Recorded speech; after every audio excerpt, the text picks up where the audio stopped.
ang toxic waste ay hindi lamang maaaring makasama sa ating kapaligiran, kundi maging pati na rin sa mga tao, sa ating mga kalusugan, sa hayop at maging sa halaman. Kaya naman isang kampanya laban dito ang isinusulong ngayon. At upang pag-usapan po yan, makakasama po natin si Sir Tony Dizon, isang toxics campaigner. Magandang umaga po sa inyo, Sir Tony, or anti-toxics campaigner dapat. Oo, kasi ayaw natin ng toxic. Good morning, sir. Good morning, Sir Tony. Good morning.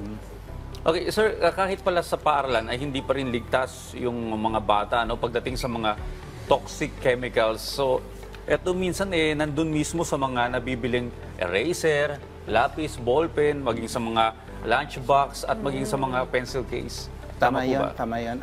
Kaya nga, bago magpasukan, talagang naging masigasig yung aming grupo para mangalap, bumili ng ilang mga samples dito sa atin itong mga school supplies at sinuri natin para malaman kung nagtataglay pa ba ito ng mga nakalalasong chemical katulad ng lead at iba pang mga toxic chemicals. Alam naman natin, siguro mga previous years, lagi na natin itong ginagawa at yun pa rin, patuloy pa rin yung ating panawagan. Ang maganda lang ngayon sa panahon ngayon ay meron na kasi tayong batas at talagang kumbaga prohibited, lalong-lalo na sa mga school supplies at maging sa loob ng mga paaralan ay kailangan na rin, mandatory, kailangan sumunod, mag-comply yung mga paaralan. At yun din yung ginawa ng aming grupo kaya tayo ay nagsagawa ng screening sa ilang mga piling paaralan para alamin kung nagko-comply ba yung mga schools sa mga regulations meron tayo. May mga nakita ba kayong mga paglabag? Nakakatuwa dahil nga itong recent na inspection na ginawa natin, nag-comply naman yung ating mga paaralan, lalong-lalo na dun sa paggamit nila. Dito kasi sa atin, sa bansa, ay mandatory use ng lead safe paint na ang dapat gamitin. Ito yung para sa mga wallings, sa loob ng classroom, mahalaga, at maging dun sa mga chairs and tables. Importante yun dahil yan yung, kumbaga, maghapon na inuupuan mo yun. inuupuan ng mga bata. Sisinghot ng mga At bata. maging ng mga teachers natin. Kaya nag-comply naman. Gumamit yung mga paaralan itong nakaraang brigada eskwela ng mga lead safe paint. At yun, bagamat bukod kasi sa toxic chemicals na inaalam pa natin, tiningnan din natin yung iba pang mga possible sources. Marami kasi, bukod sa paint na sinusuri natin, inalam din natin, ang eskwelahan kasi isa sa pinakamaraming discards ng mga sirang bumbilya. Okay. Siyempre, sa bawat classroom, ilan yan? Siguro more than 10 ang ginagamit nila. Mahalaga din yun kasi isang possible source of exposure mula naman dun sa mercury naman na isang source. Okay. Pabalikan ko lang yung mga school supplies, Sir Tony. Saan yun madalas makita sa mga, yung lead content, sa mga, kahit water bottles, meron din, di ba? Crayons. Papakuwari ako isang magulang ko, how will I know or how will I check na yung school supplies na ginagamit ko ng aking anak ay safe pala sa toxic chemical? Toxic free. Oo, sa totoo lang, hindi talaga ganun kadali. Maliban na lang kung medyo mabusisi ka, nagre-research ka muna bago mamili. Sabihin na lang natin, yung bumibili ka doon sa mga legitimate stores na talagang nagko-comply, even yung mga manufacturers. Pero sa ordinaryong mamamayan natin, hindi ganun talaga kadali. Kadalasan pa rin, presyo pa rin talaga yung nagiging bargaining, pamantayan talaga sa pagbili. Hindi na masyadong kinikilatis. Yun yung naging panawagan ng aming grupo na talagang, at much as possible, ay lagyan ng proper labeling yung bawat school supplies. Mahalaga yun hindi lang presyo yung dapat tinitingnan, kundi yung labeling mahalaga dahil doon mo malalaman kung halimbawa ito ba ay dito gawa sa atin or gawa sa ibang bansa. Ikalawa ay legitimate ba yung o registered ba yung manufacturer nito. Baka naman kasi hindi at hindi nag-comply dun sa safety standards dito sa ating bansa. At pangatlo, yung ingredients, pinakamahalaga. Sabi nga, hindi lang pagkain yung kailangan lagyan ng ingredients, pati mga school supplies ay kailangan din lagyan. Mahalaga yun para malaman ano nga bang mga materialis yung ginamit dito. At kung meron man ito, kung talagang ito man ay non-toxic, kasi makakita tayo ng label na non-toxic, therefore, much more proud ka na i-disclose mo ano yung mga ingredients na ginamit mo para malaman natin na ito ay safe para sa ating mga anak. Okay. Well, Sir Tony, mapanganib tong tinatawag na lead content, lalo na sa mga school supplies, Nung araw naman naalala ko, ginangata ko pa yung mga lapis ko. Ginagawa mong snack. Oo, ginagawa. Alam mo yun? Hindi pag bored ka, di ba? Di ba po, habang pag tinatamad ka manood sa kinakagat-kagat mong ganyan. So, for sure, may mga pintura yun, may mga LED yun. Wala, okay naman ako. So, may marami bang report o may datos ba na itong mga may LED content na mga school supplies, maraming nagkakasakit na bata o estudyante? Maganda yung tanong na yan eh. In fact, yan din yung madalas na tinatanong sa atin. Hindi ganun kasi, kumbaga, madali mo siyang i-correlate na yun yung possible source. Pero yung symptoms kasi ng exposure sa LED ay halos similar lang din dun sa ordinary symptoms na nararanasan natin, ubo, sipon, etc. etc.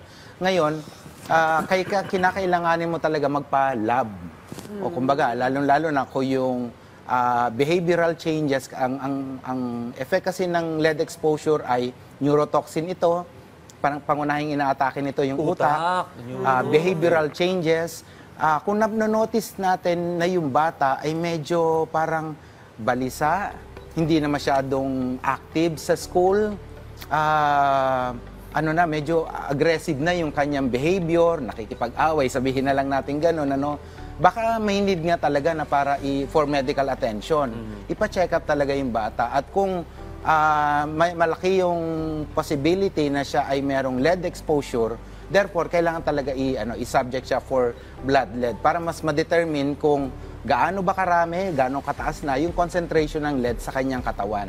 Kasi kailangan maagapan ito dahil nga ang tendency nito nagpo-prolong ang ganitong exposure. Kumbaga, cumulative pa siya. Lalong-lalo na kung continuous yung exposure niya, imagine na lang natin, ang school supplies, mas mahaba pang oras na dala-dala yan, ginagamit yan ng ating mga anak, mas mataas pa talaga yung chances na mas ma-expose pa sila. Okay. Sa usapan naman ng waste management, Sir Tony, ano ba yung mga dapat naman gawin ng ating pong mga nandun sa school in terms of waste management? Salamat at binanggit niyo yan kasi dito pumapasok yung aming programa, yung Toxics Free and Waste Free School Program na kung saan inihahain namin sa mga paaralan para tulungan sila, i-guide sila sa mga existing regulations meron tayo dito in terms of toxics, chemicals, and of course, waste management. Mahalaga kasi yung waste management lalong-lalo na sa mga paaralan. Bakit? Nananawagan nga yung ating pamahalaan para mapanatiling malinis, ligtas ang ating pangalawang tahanan ng ating mga anak, yung mga paaralan. Therefore, kailangan talaga yung waste management, isa yan doon sa bigyan attention. Halimbawa dito isa sa na-notice natin doon sa ilang pag-ikot natin sa mga schools ay kulang yung kanilang mga segregation bins. Kailangan matutunan kaagad yan ng mga bata. Madalas kasi ang nakikita natin, may segregation bin na nga pero mix pa rin, halo-halo pa rin. Yung mga nabubulok, hindi nabubulok. Correct, hindi pa rin nasusunod.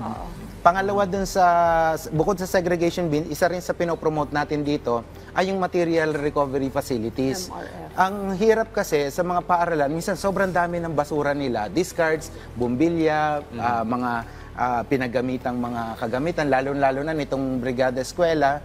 Makikita mo na lang, halos nakatambak na lang siya sa isang corner lang ng school. Mahalaga yung material recovery facility dahil dito, mas masisegregate kagad, lalong-lalo na ng mga school personnel, kung ano yung dapat, kumbaga, i-reuse nila ng mga kagamitan or i-repair ng mga kagamitan, o di kaya kung talagang totally panapon na siya. So, bukod dun sa material recovery facility, kasama rin dito sa pinopromote natin yung urban gardening. Okay. Kasama yung gulayan sa paaralan, mahalaga yan. Kaya bawat schools talagang may allocation talaga ng mga portion of area para doon magtanim. Pwedeng self-sustaining, yung iluluto nila sa kantin, pwedeng doon naman galing, etc.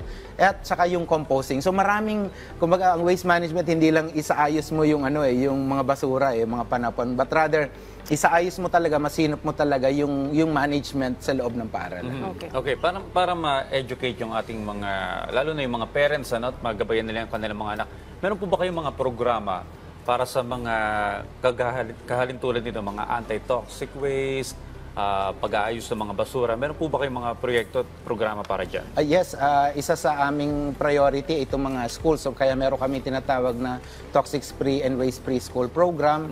Bahagi yan ng aming campaign para talagang matulungan yung ating mga paaralan mga eskwelahan, and at the same time, teachers at saka mga students na maging aware. Dito kasi sa atin, meron tayong batas dito, yung tinatawag na environmental education. Yan yung medyo kulang eh. Kailangan talaga ano siya. Kaya nga, nire-recommend namin, pinopropose natin sa ating government, regulatory agencies na i-infuse natin within the new curriculum. Okay. Itong environmental education. Napakahalaga talaga. Alam natin, sobrang dami ng subject.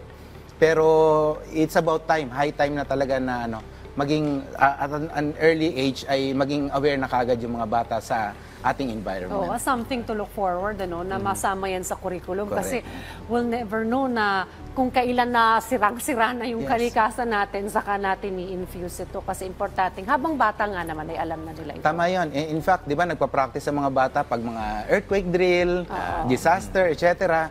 Bahagi siya eh. Bahagi siya nitong environmental education. Meanwhile, we thank you of course sa inyong advocacy at sa mga continuous nyo rin na efforts para mas malawak pa ang inyong kampanyang ito, lalong-lalo na sa mga schools at sa ating mga students. Thank you very much, Maraming Sir salamat po. Tony Maraming Dizon. salamat. Thank you.